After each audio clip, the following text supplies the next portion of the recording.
to write good sentences that people really learn from, you need a mix of old and new. The default is to put the old at the beginning of the sentence. Why, Mr. Tellian, put the old information at the beginning of the sentence as a default? Because it allows the reader something to latch on to before going into that new information that they haven't yet grasped. Great. It gives you context for understanding something new.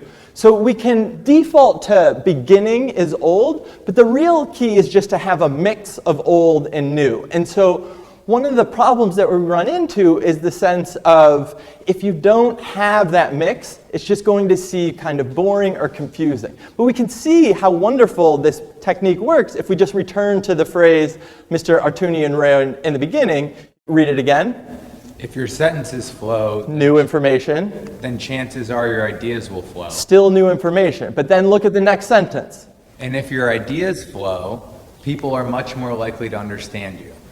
And if people understand you, they are much more likely to be persuaded by you. It's an easy sentence to read because it goes from old to new.